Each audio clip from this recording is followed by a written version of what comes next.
आप देख रहे हैं भारत का अखबार इंडिया न्यूज एनालिसिस। मैं हूं संदीप नाइक। खतरनाक नहीं, गजब खतरनाक। आगे की खबर सुनकर हर देश प्रेमी भारतीयों का सीना चौड़ा हो जाएगा। अब यहां पर मैंने देश प्रेमी भारतीय इस शब्द का इस्तेमाल किया है। क्या हमारे देश में देशद्रोही भी है? इसका उत्तर है हां। जिसे हम सब लोगों ने पहलगाम आतंकी हमले के बाद भारतीय सुरक्षा बलों द्वारा पाकिस्तान के खिलाफ किए गए ऑपरेशन सिंदूर के दौरान देखा है। हमारे देश में दो तरह के देशद्रोही हैं। एक, भारत में रहकर भारत का खाकर पाकिस्तान का गुणगान करने वाले देशद्रोही, और अपने राजनीतिक फायदे के लिए सत्ता पक्ष को लाभ न मिले इसलिए हमारे सुरक्षा बलों पर ही सवाल उठाकर उनकी कार्रवाई को नीचा दिखाने वाले देशद्रोही। आपने देखे और सुने भी होंगे विपक्ष के कुछ नेता, खासकर कांग्रेस के नेताओं के बोल। हमारी सेनाओं ने पाकिस्तान के आतंकी ठिकानों को नेस्ता नाबूद करके सिर्फ 22 मिनट के कार्रवाई के बाद पाकिस्तान को घुटने टेकने पर मजबूर किया।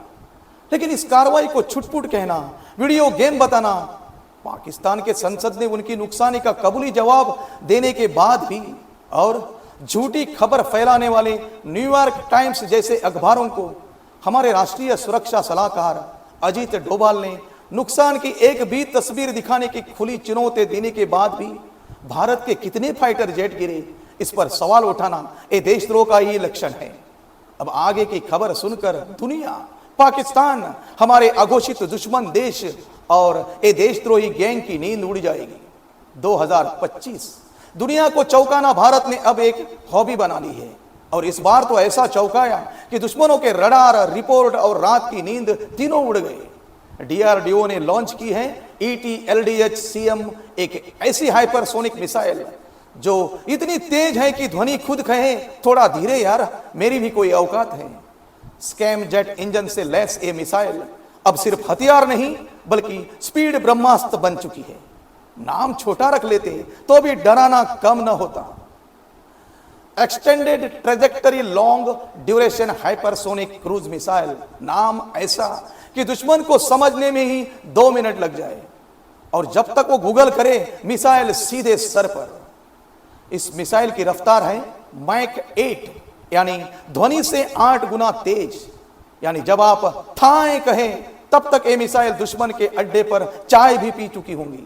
दुश्मन बोले ब्रह्मोस ठीक था, ये जरूरत थी क्या? अब तक दुश्मन ब्रह्मोस, अग्नि और आकाश से ही निपटने की कोशिश कर रहे थे। तभी भारत ने बोला थमो जरा, ये रही नहीं मुसीबत। ETLDH-CM 1500 kilometre range, 2000 kilogram warhead, कम ऊंचाई वाले रडार को बाय बाय। दिशा बदलने की क्षमता, यानी दुश्मन भले ही स्टील्थ मोड में हो, मिसाइल बोलेगी मैं भी गेमिंग लैपटॉप नहीं, भारतीय वैज्ञानिकों का गुस्सा हूं। रक्षा से छिपे, रक्षा कवच से निकले रूस का S-500 और इजराइल का आयरन डोम दोनों अब वेटिंग मोड में हैं। सोच रहे हैं कि अब ये किस लेवल की चीज बना दी भाई। डीआरडीओ की माने तो यह मिसाइल कमांड सेंटर, नौ सैनिक संपत्तियां, बंकर और दुश्मनों के पाप सब कुछ एक झटके में खत्म कर सकती है। प्रोजेक्ट विष्णु, आधुनिक युग का सुदर्शन चक्र। डीआरडीओ ने इसे प्रोजेक्ट विष्णु के तहत बनाया है। अब सोचिए, जब विष्णु के नाम पर प्रोजेक्ट हो तो दुश्मन के रक्षा विश्लेषक भी घबरा कर पूछे अब रामायण किस एपिसोड पर चल रही है। यह प्रोजेक्ट कुल 12 हाइपरसोनिक सिस्टम बना रहा है। कुछ हमला करेंगे, कुछ दुश्मन के मिसाइलों को रास्ते में ही गुड नाइट कह देंगे। रोजगार भी और रोब भी। कैसे? इस मिसाइल में MSME और निजी कंपनियों ने भी योगदान दिया है। यानी यह सिर्फ रक्षा नहीं कर रही बल्कि रोजगार दे रही है, और दुश्मनों को डराने के साथ साथ देशवासियों को गर्व भी दे रही है। मिसाइल नहीं, मूड है ये देश का। ETLDH-CM कोई आम मिसाइल नहीं है। ये उस वैज्ञानिक का जवाब है जिसे बचपन में टाइम पर लैब नहीं मिलने देती गई थी। यह देश का आत्मविश्वास है जो कभी दूसरों से हथियार मांगता था और अब खुद बना रहा है, वो भी ऐसा कि रॉकेट साइंस शर्मिंदा हो जाए।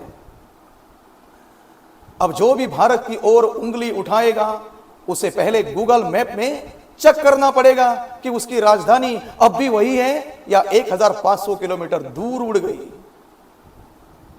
अब हमारे वैज्ञानिकों के सम्मान में कमेंट में जय हिंद जरूर लिखना। आज के लिए इतना ही।